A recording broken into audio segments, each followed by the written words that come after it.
Hello, everyone. This is me, Josh, and welcome to episode 13 of Creating Your End-to-End Crypto Forecaster.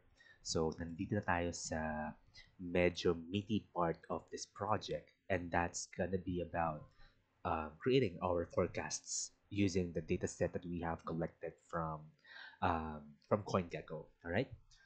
So there. So it's going to be an exciting episode. So I already have created some um, stuff here. So if I go back dito sa ating project directory, right? So pakita ko lang siya. Okay. So this is our original project directory. And inside the SRC folder, gumawa ako ng panibagong folder for the model. Alright? So this folder will have all of their scripts for machine learning purposes. Okay? And I've just opened that in a separate terminal or session in of VS Code at dito tayo magagawa ng mga codes natin. Okay? So I just initialized my virtual environment right here and installed some of the requirements na kakailanganin ko. In my case, I needed, of course, kailangan natin SQL Alchemy para makakonect tayo sa database natin because what we are going to do is to read the data um, from our Postgre database tapos gagamitin natin yun para mat-train yung model natin. PsychoPG, that's actually the actual connector to Postgre. And of course, for our data science needs, we have Pandas, Matplotlib, scikit-learn for machine learning purposes, right? Pero ang gagamitin natin model in this session is XGBoost, alright? So, konting background lang. So, XGBoost is a tree-based model. So, di ba, meron tayong decision tree. So, that's gonna be used to do some if-else based on the rules na ma-define ng model. Tapos, meron din tayong random forest. So, random forest is going to be a list or multiple instances of decision trees. Tapos, yung pinaka-decision will happen via averaging kapag regression problem yung ginagawa natin. And if it's a classification problem, then voting naman yung ginagawa. So kung ano yung majority of the predictors, kung anong majority yung nakuha nilang prediction, then yun yung kukuhanin natin. So si XGBoost, medyo similar siya kay Random Forest. It's just that for Random Forest, yung bawat tree na ginagawa niya is um, independent rather. Alright? So, gagawa lang siya ng multiple decision trees na hindi magkakaugnay sa isa't isa. Pero si XGBoost, ginagawa niya is parang iterative yung ginagawa niyang approach to learn the parameters. So, gagawa muna siya ng isang decision tree, tapos, syempre may mga accuracy yun. And from those mistakes na nakuha niya, uh, kukuhanin niya or parang i-retrain niya yung model to try fixing the errors that he got from the previous decision tree. So parang ganun yung logic and sequence ni XGBoost. So that's just a very vague introduction to the model. Um, of course, we're not gonna go into the in-depth theories behind the model. So we're just gonna be using this para makapag-create tayo ng model natin for our project. Okay? So I'll open this notebook. Similarly, may mga ginawa na rin ako mga bagay-bagay dito. And also, I have here my environment file for me to load these into or para ma-store natin siya in a safe manner. All right, and open this again. At I will be importing these packages. I will also import the data or the environment variables from the .env file. Tapos i-load natin sila sa mga variables natin here in Python. In my case, ginawa ko lang munang local host ito kasi di ba remember in the last in one of our episodes, we've discovered na we can only use local host kapag magpapatakbo tayo um, sa Windows system natin. But if we are running it via Docker, then gagamitin natin ay ibang host name for for Postgre, which is going to be the service name in our Docker Compose file. So yeah, um, localhost na muna tayo dito. So same function as what I've had from the data pipeline na ginamit natin. And I'm just creating an engine here right here. Tapos binabasa ko na yung data natin. So in this episode, what we are going to do is um, try creating a machine learning model for Ethereum. Okay, so since mayroon tayong Ethereum dito, it's obvious that each model will have its own, each coin will have its own model. So for example, di ba, kinokolekta natin si Ethereum tsaka si Bitcoin. Um, hindi natin pwedeng gamitin yung isang model for both of them. I mean, we cannot use the model that we have trained for Ethereum para kay Bitcoin. So, the reason behind that is because, syempre, yung mga parameters na natutunan ng model natin, hindi siya magiging applicable doon sa isang coin. Alright? Which is why we will be doing this for each coin that we have. Okay, cool. So, enough with the talk, and let's just try to run some of these codes, right? So, again, I'll be running this, and I should be getting the data frame right here.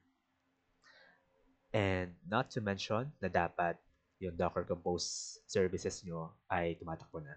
Okay? So, it's done. And let's look at the head or the top 10 rows of this data frame. Ayan siya. So, we have just the timestamp and the price. Okay? So, there. Good start, right?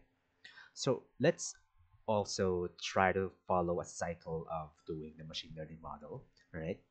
Ano ba yung magiging goal natin sa project na to?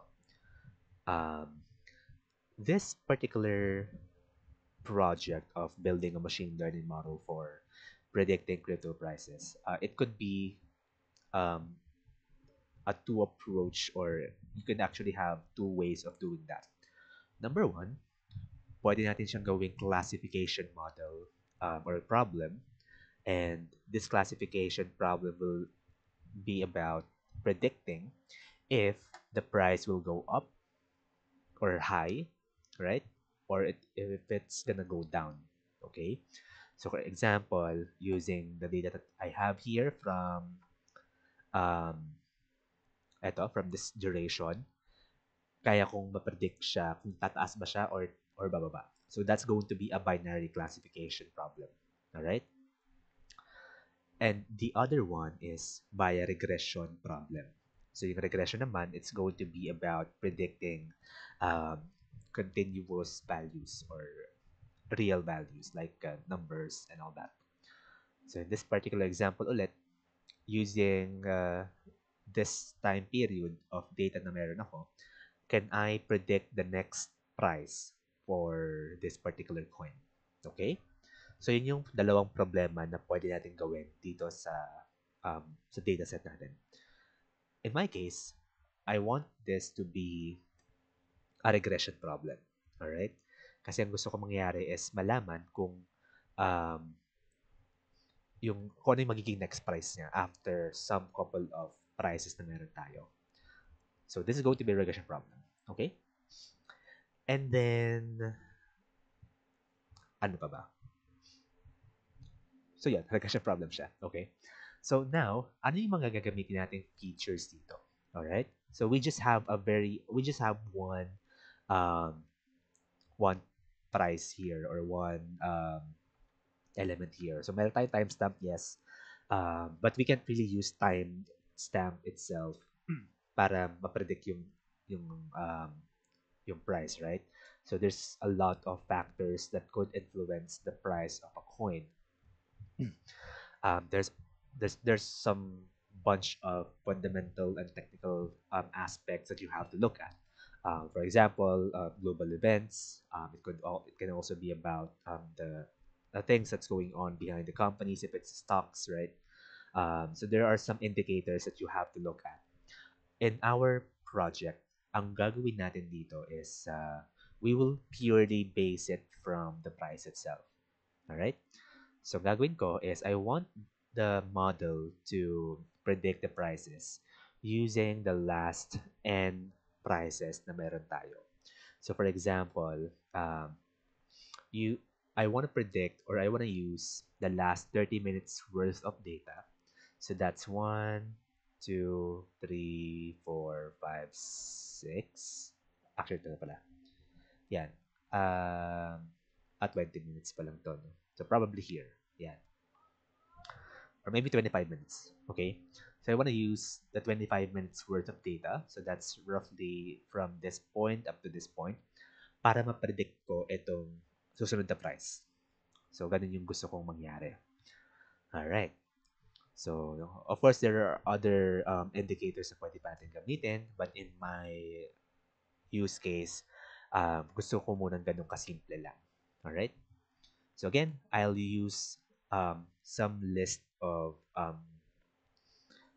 predictors or like yung last couple of trading prices para ma-predict ko yung susunod na price. So, with that, punta na tayo sa feature engineering natin. Because right now, with this particular shape of our data, hindi pa natin siya kayang i-model. Kasi we still have one single variable right here. Okay. So ngayon, what we are going to do is to reshape this dataset so that yung magkakaroon tayo ng, let's say, 7 columns. Yung first 6 columns, those are the last um, transactions of this particular coin. Okay, so using this sample data, so ang mangyayari dito is yung first 5 columns or 6 columns natin ay 1, 2, 3, 4, 5, 6. So that's actually 25 minutes worth of data. So yun yung mga gagamitin natin para ma-predict yung susunod na price. So those are the features na gagamitin natin. And then here, I think ipipredict natin. Okay?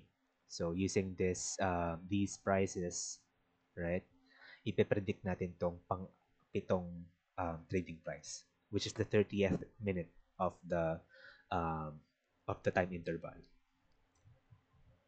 So that's why it's important to sort your data by timestamp.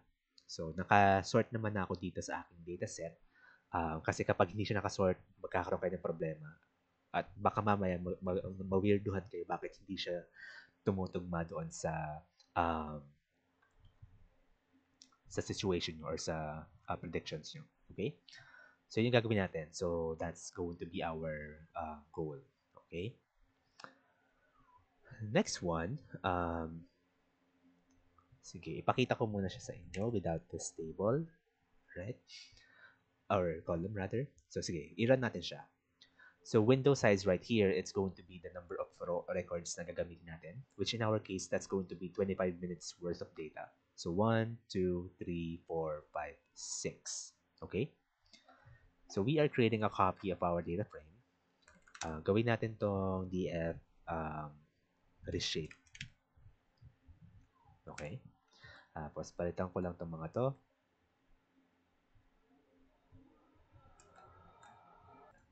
Okay, so napalitan ko na sila. And then we will do some iterations right here. So what's going to happen is we are simply recreating the data frame para makuha natin yung mga kailangan natin components. So, or features rather. So here in this example, we are creating TRNS1 or we're practically creating 6 more columns. Okay? And that's going to be ang pinaka goal lang nito is to get the first price right here, the second price right here, third, fourth, fifth, and sixth. So yun lang yung ginagawa ng code na to. Alright? And we are somehow parang ginagawa na siyang pivot style dito kay Pandas. Okay? Mamaya i-explain ko to kung bakit. But for now, I'll skip this one. And then right after, of course, yung target variable natin will be the same price column. Pero shift natin siya from this particular row pababa. So, inaangat lang natin siya. Okay? Sige, pakita ko lang din siya sa inyo. Tatanggalin ko to um, para hindi siya tanggalin ko na rin to. Sige. Okay, sige. Para lang mas makita mo natin yung data set natin after transformation. So I'll run this. This should be quick. Okay, and I will um, show you guys how it looks like now. Okay, nawala yung dalawang columns natin. Sige, ibalik ko siya ulit. There you go. So the first two columns are included in our original dataset. Okay? Tapos, ito yung mga create natin. TRNS 1, 2, 3, 4, 5, hanggang 6. And of course, we have our target variable, which is our response. Or ito yung mga ipipredict natin na price. Okay? So, may mga nakita tayong none kasi what happened here is this particular line, it's looking at the um, the very first record. Alright? So, parang pinupush siya upward beyond this price level. So, parang ito na kasi lumabas natin um, na 6 transaction kasi initially what you want to do is to predict this, right? So kailangan mo tingnan yung last 6 transactions.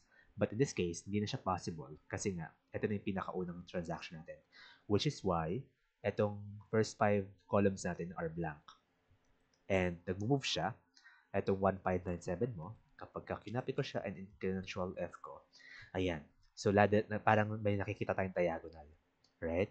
Kasi nagmo-move siya as we get more transaction data. Alright? And when we arrived at this particular level, so meron na tayong 5 or meron tayong 6 na transactions which can be used for our prediction. Okay? So 1597, it's the same as this one. 1595 is this, right? 1594 is this and this, right? Ito siya. Tapos ito siya.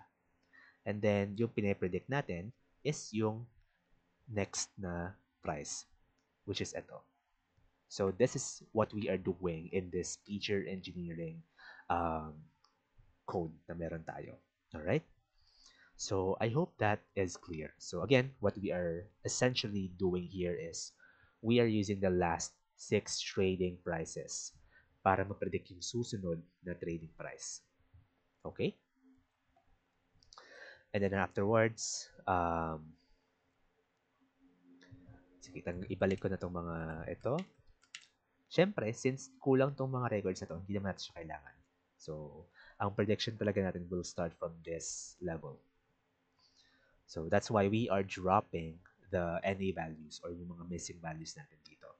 And of course, we will not be using timestamp and price anymore kasi yun yung ni-reshape na natin. And we are just simply resetting the index after dropping some fields na meron tayo. Alright? So, let me run this again. And right now, we should see this simpler data set. So, we still have the new data sets or columns. Tapos, ang target response natin or target variable is this particular variable. Alright? Okay, sige. Sige, I'll skip this for now kasi this is another feature that I want to add as well in my model. Pero let's see, or let's skip this for now. Tapos mamaya, dagdag natin siya and let's see what's gonna happen. Okay? So, we are actually ready. Right? So, na-reshape na natin data natin in the format that we want it to be. And I want to show you something lang. df reshape.shape. Sorry.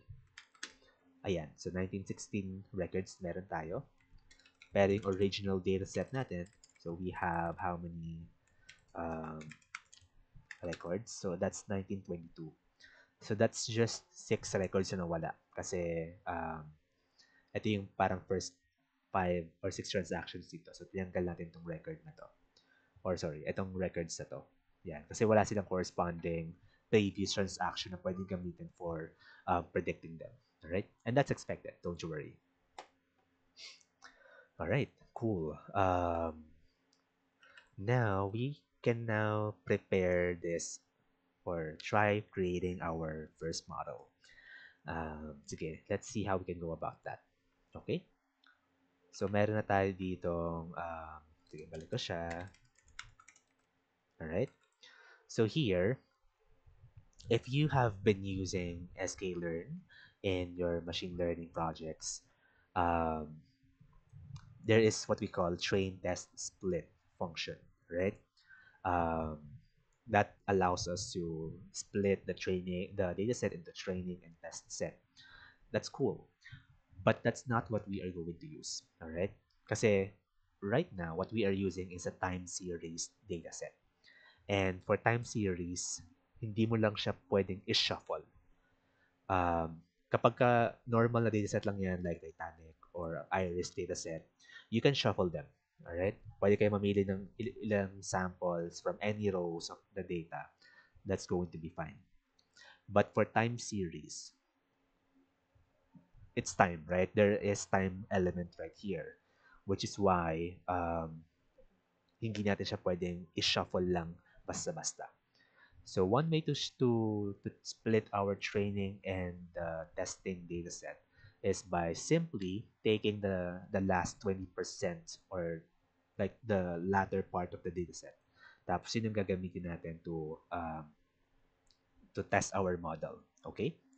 So here, I just simply set the test size of my test data frame. Um, ayan. So, the number of rows ng ating ni-reshape na data frame, multiply ko lang siya by 20% at i-convert ko siya into integer para magamit ko siya for subsetting my data frame. And then, right here, we are simply taking the first row papunta sa pinaka last na row before the test size natin. So, if I run this, let me also try adding test here. df reshape tapos test size yan there.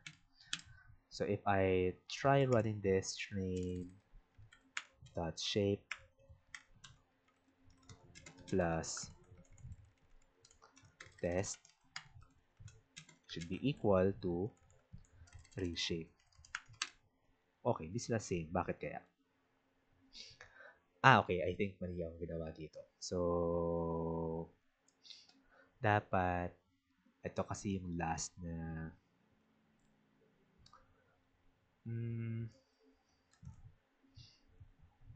df. Sige, medyo hard code natin siya. Dot index. Nick.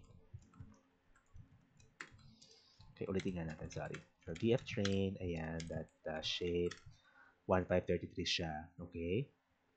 So, ngayon, ang gagawin ko here is, I think, mali pala ako ng ginawa. So, tama pala yung suggestion kanina. Yeah, df underscore reshape minus test underscore size. There you go. Okay. So what happens here is we are simply taking the first row of our data frame up to the pinaka starting point ng ating um, test data set. So 383. So we are just retaining 383 records from our test data frame or test data. Ayan siya. Alright?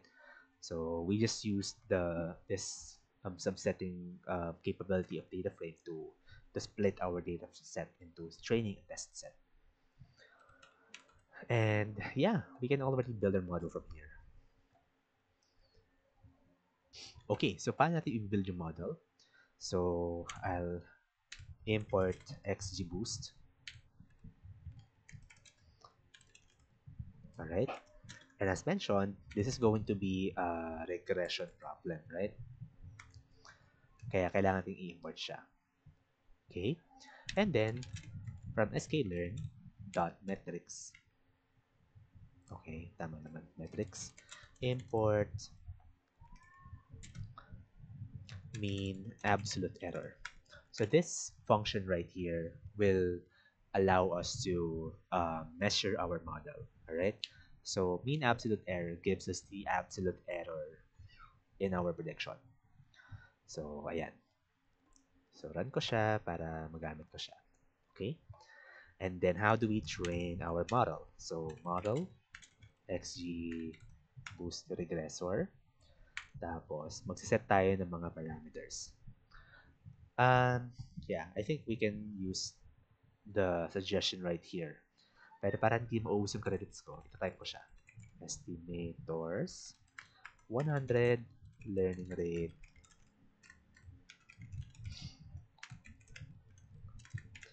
is equal to 0.1, then max def is equal to 5, and random state. Gamitin natin is 14344. I love you very much. Ayan. Okay, so I'll explain these parameters, okay?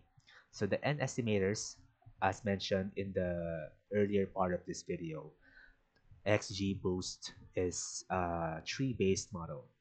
So N estimators mean that we are going to create this number of decision trees para sa model natin. Okay? Learning rate is like a rate that's being used to adjust doon sa mga learnings niya from the previous model. So as mentioned, parang um,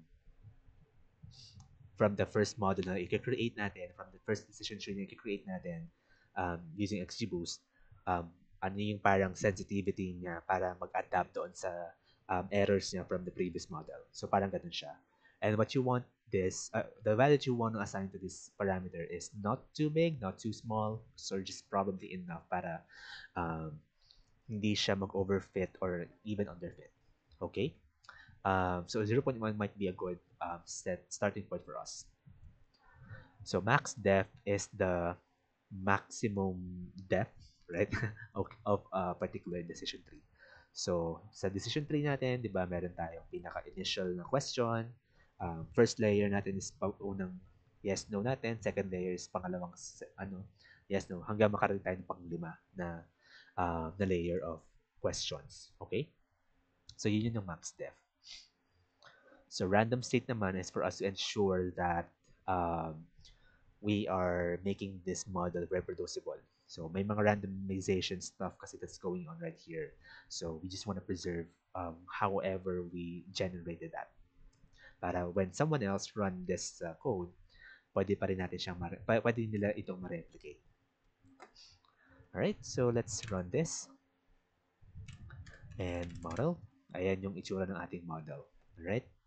And there's a whole bunch of parameters that we can also use, but we just used this list of parameters. All right, and let's now train our model. So model.train.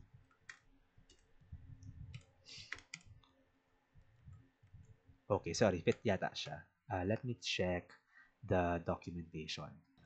Okay, so tama nga. So fit yung gagamitin natin dito. So there, fit, and then we need Rx data. So pwede rin tingnan yung sample natin dito. Okay, so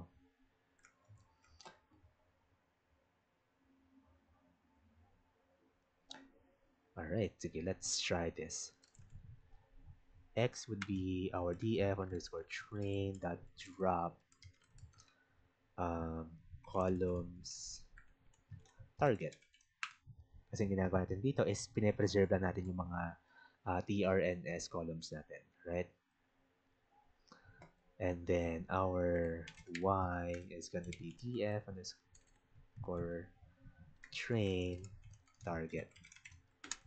There. So simple as that. Okay, cool. So I think from here we can already fit our model. All right. So we can start training the model. Ayan. Yeah, I think that went so fast. And that makes sense naman kasi we just have a very small data set. Okay, cool. So from here, we can try pulling its parameters. So get params kung ano yung mga nakita niya. So, sorry, I think this is the model parameters. So not the actual learnings from the model or from the data set. Anyway, that's fine. Okay, cool. So right now we have already done, yeah, we're done training the model. So try natin ngayon i-predict yung prices natin. Okay? So df underscore train muna tayo. Model, sorry, train dot drop columns equals target. So we are essentially predicting the training data. Okay? And then, so let me predict, train, predict. Ayan. Actually, mas maganda siguro kung ihiwalay ko na siya. X, train. Yan, okay na yun. Tapos Y, X, or Y. Okay, sige. Tapos Y train, Y test. Yan. Para hindi ko na siya ulit-ulitin. Okay?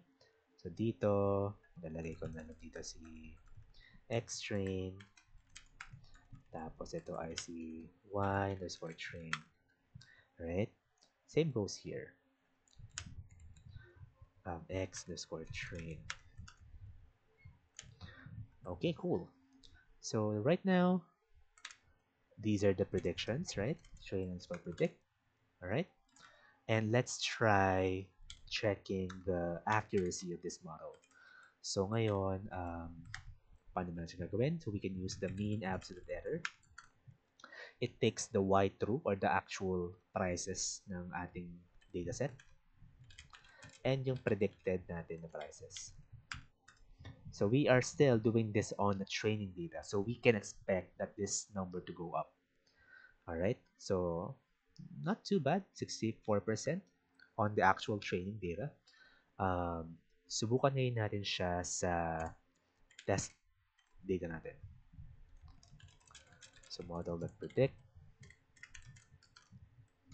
x underscore test, and same goes here. Test underscore predict, tapos y test. Alright, cool. So as we can see here, medyo umokay naman siya sa test dataset natin. And remember, yung test dataset natin is not used on the training. So the model didn't know about this particular the structure of this particular um, data set. Okay. All right. Cool. And normally when we have this particular scenario na mataas siya on the test set, so we might be happy about that. Okay, cool.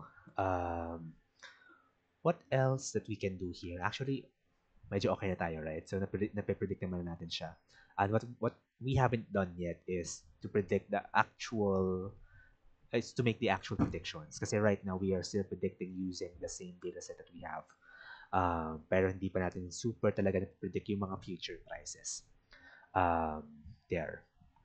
So let's try introducing one more feature. So dito,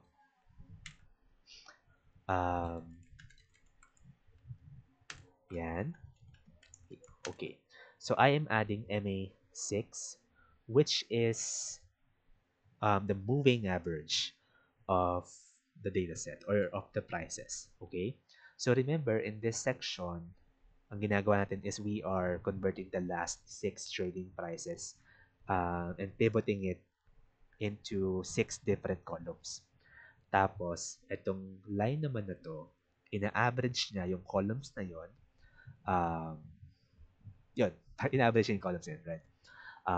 In essence, what we are getting there is the moving average. Because let me run this first. Tapos, i-run ko siya ulit.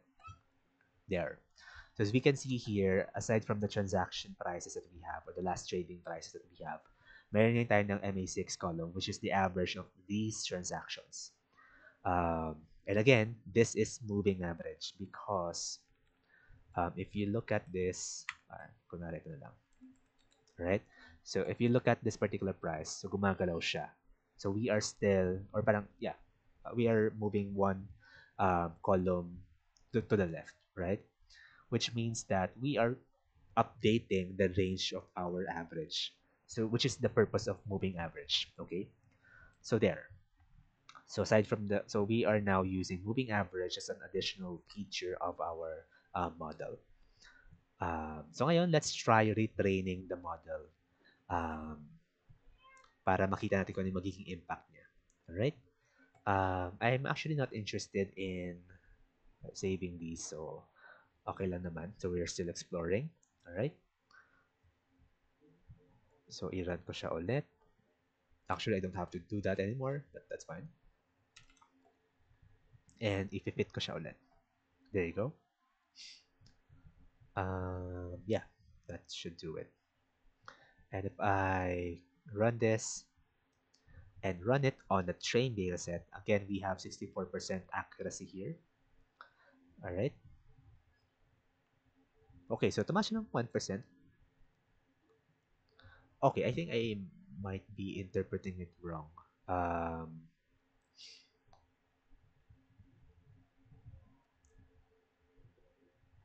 yeah, this should not be percentage rather. I'm sorry about that. But this should be the actual distance or the actual errors, right? Kasi yung mean absolute error natin is the so what we are doing here is we are taking the differences between the Y train and the train predict, tapos yung mga differences na yon you are taking the absolute value, tapos you are averaging that. Okay? So, mean absolute error. So, sige, y underscore train. Okay, so let me do it manually. All right? For y train, yt, then yp, and zip y train y test. All right? Tapos, diffs. Okay? So, diff equals absolute yt minus yp. All right. So again, what we are doing here is we are iterating over the pairs of y train and y predicted, right? Sorry, hindi siya y test. Predict train. Okay. Tapos, after getting the differences, ina-absolute lang natin siya. Tapos, i-append i-append natin siya to the diffs list natin dito. At the very end, um, we can actually do, or actually, pwede nyo naman siyang gawing manually ko nang i-compute yung average na lang. Sige. Yeah. So, sige. Sums. Alright. Is equal to 0. Tapos, here, sums plus diff. Okay? Tapos, sums is divided by len underscore y train. Shucks. There. So this simple function or routine is just simply taking the sum of all these the differences between these prices, tapos ina-average lang natin siya. All right, and we should get the same value as what we have here. Okay, so that's what that is the function or the the use of mean absolute error. It's not percentage. Apologies about that. Um, so in this particular case, yung performance natin kanina na 64 points or 64 $0.64. All right, that's how we interpret this. Yung model natin, it can predict with an error of 65 cents doon sa ating model. All right? So parang medyo off siya ng 65 cents. So medyo okay, right? Um, pero kanina, better yung naging model natin kanina because it's just at 64 cents as compared dito sa tumaas lang siya ng 0.01 um, dollars. Okay? Pero here, when we are doing that on the actual test dataset na hindi nakita ng model natin, mas tumaas yung error natin. Alright? And that's worth $68. So when you are trying to predict a price, so there is a possibility na pwedeng mas mataas ng $68 or mas mababa ng $68 yung prediction natin. Alright? So um, that's how we can interpret the mean absolute error. Okay, cool. So with that, let's get rid of our so yeah, pwede nga may options tayo dyan. So pwedeng tanggalin natin itong additional um, feature natin or pwede tayo mag-introduce ng ibang mga parameters dito sa XG boost regressor natin. Alright? Sige, subukan natin yun. Bababaan ko yung learning rate ko ng 0.1. Yan. Tapos, i-train ulit natin siya. Tapos, i-predict ulit natin. And hindi ko to kailangan to kasi dinemo ko lang naman kung paano natin ginagamit si mean absolute error.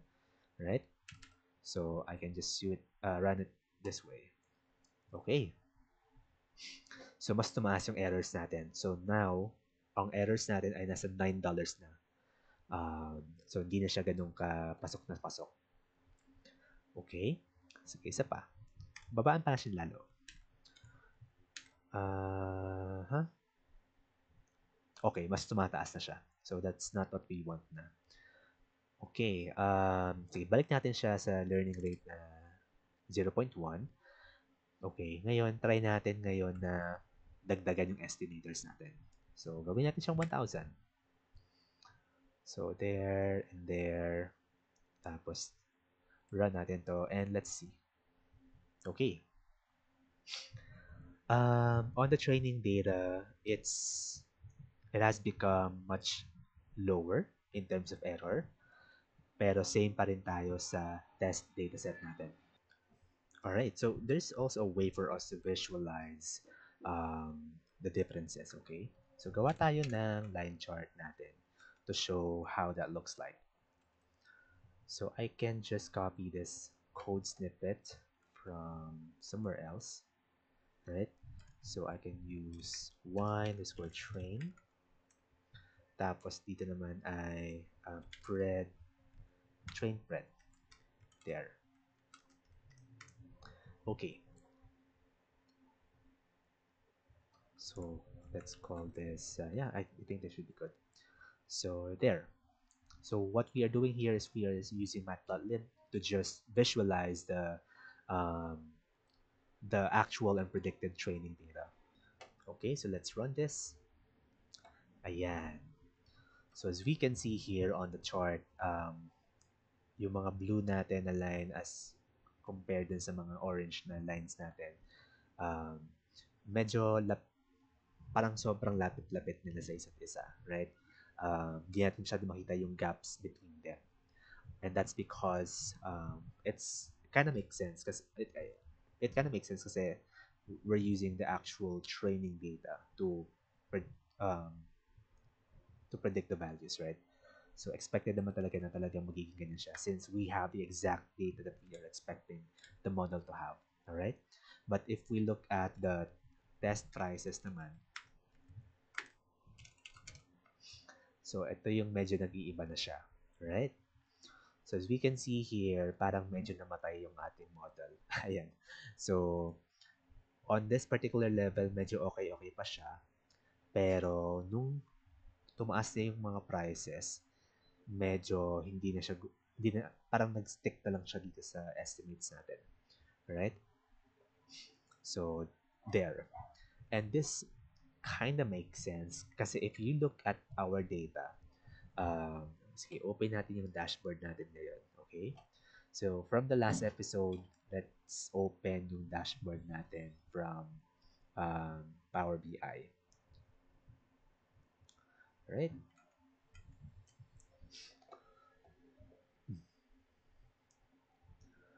Okay, so habang nag-open siya, so nakikita naman natin yung actual prices natin ay ranging from 1,720, ay yung dito parang medyo okay pa siya. Kasi if you look at the data that we have, yung data set natin has this particular range lang. So, 1,600 or 1,560 hanggang 1,720 lang. So, yan lang yung range yung training data natin. Kaya, nung nag-predict na tayo using the features na nandito na beyond the limit of 1,720, ito siya, 1,720 yung maximum natin, right? So, dito naman, 1,720 na yung parang nasa lower limits natin. So, nung nag-predict na yung model using those features that have those values, hindi na niya kinaya kasi parang out of bounds na um, yung range of values na meron siya, which is why yung model natin ipapredict lang on this particular level. At yun nga, medyo namatay na yung model natin. Okay? So, this is a good way for us to look and assess our model and how do we really prepare this sa mga unforeseen scenarios like this. And this is very common kay stocks data natin. There. Kasi, sorry, not stocks, crypto data, right? That's very common kasi during the last probably 2 days, mababa, hindi maganda yung galawan ng coin natin, pero kinabukasan, biglang taas na siya. So, mas volatile kasi talaga sa crypto. Alright? Um, so, there. So, that's one challenge that we are seeing from um, our model. Okay? So, if you look at our dashboard right here, so refresh ko lang siya. Okay? Yan. So, Ethereum pa rin tayo. And I think... Okay, sige. Kung hindi, wala pala tayong timestamp doon. Anyway, but let's try this. Kunwari dito tayo kay 18. Tapos 18 din tayo rito. So, I think di siya yun. Kunwari try natin si 20 na lang. O 21. Yan. So, kunwari ito yung data lang natin, right? So, kasi recently tumaas si Ethereum prices eh. So, ayan. So, kunwari ito na yung na-train natin ng model. So, parang hanggang dyan lang nililimit yung capability ng prediction power natin. Which is why kapag nag-introduce na tayo ng mga mas malalaking values, parang limited na lang yung kayang i-predict talaga ni XGBoost, kaya hanggang doon lang siya. Alright? So which is why in this particular scenario, we need to introduce more dataset para mas tumaas yung or para mas maging normal yung predictions niya. Alright? So there you go. Alright. So that's the problem that we are going to fix. And there are some ways for us to do that. Pwede nating baguhin yung approach natin sa forecasting. Okay? And even the model training. So right now kasi ang ginagawa ko dito is I am loading the entire dataset. Right? Yan. So the entire dataset, niload ko siya para ma-build ko yung model. Um, so that covers how many days in our dataset. So um, from March or April 17, let's also look at bf.tail hanggang April 23. So medyo malaki na yung coverage ng data natin. And again, what we have is 5-minute interval. So talagang masyadong malaki yung galawan niya. If we look at, gawa ako dito ng, sige, i-17 ko to hanggang 23. Tapos, yeah, I think that should be fine.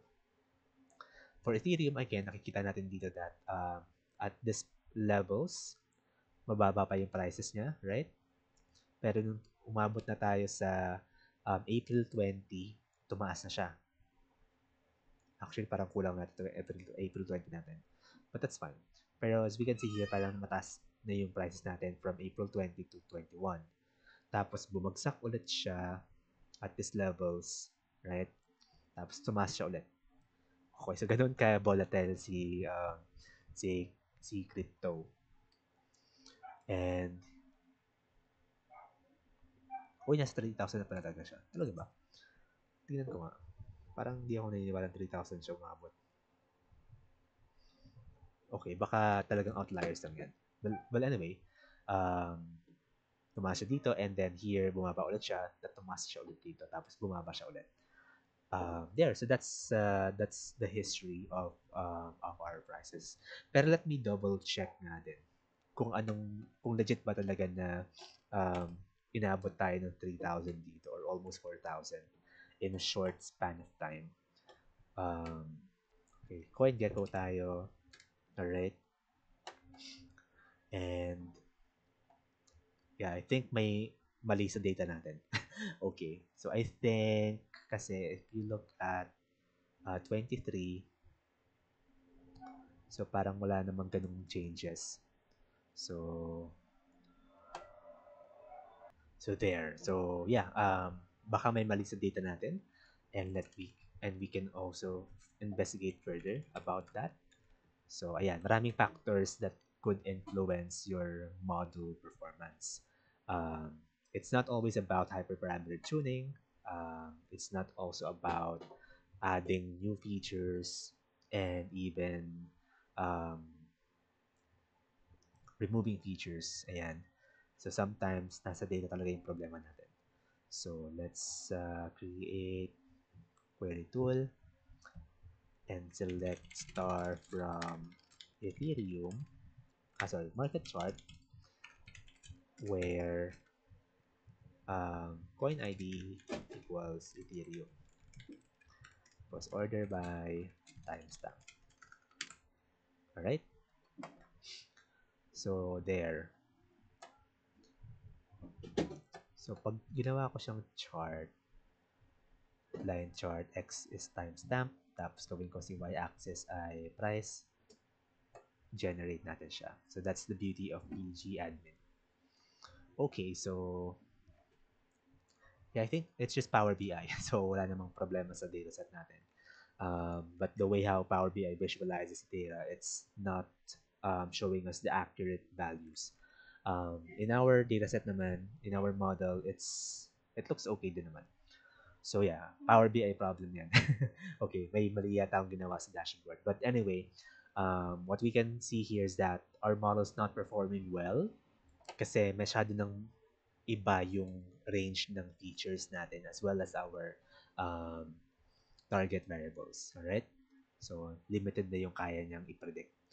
So, what we can do here is we can design it in a way na we are just covering selected duration lang. So, kunwari dito sa dashboard natin kay ito lang. So, for example, we are not using the entire data set to train the model. What we can just do is just predict using maybe last 4 hours. Yun yung gagamitin natin training data, right? Tapos, ipapredict naman natin siya using, the latest data that we have. So, hindi at kailangan gamit yung entire data set para at least mas fresh yung data natin. At yung anumang adjustments na nangyayari dun um, sa prices, so makaka-capture natin siya. Alright? So, later on, when we get into the um, data pipeline for machine learning or the machine learning pipeline, ayan, identify natin yung mga ganong approach natin. So we are not going to train on the entire data set and it doesn't really make sense to do it because there has been a lot of changes that happen between days, right? So we have 5 minute interval of data naman so we can just use the 4 hours worth of crypto prices para ma-build yung model natin. So there, that is it for this episode, and I hope that you've learned how we can try to design um, our and try to solve machine learning problems and try to use the tools that we have to build that model. And again, machine learning modeling, it's not really just about the models. There's a lot of factors that we can um, do para makagawa tayo ng model na nagpa-perform ng maganda. Okay? So in our scenario, it's just really about how we select the data that we will use for model training. So that's it for this episode, and I hope that you've learned something. And this has been Josh, and see you in the next episode where we will try to create our machine learning pipeline. So see you guys in the next session.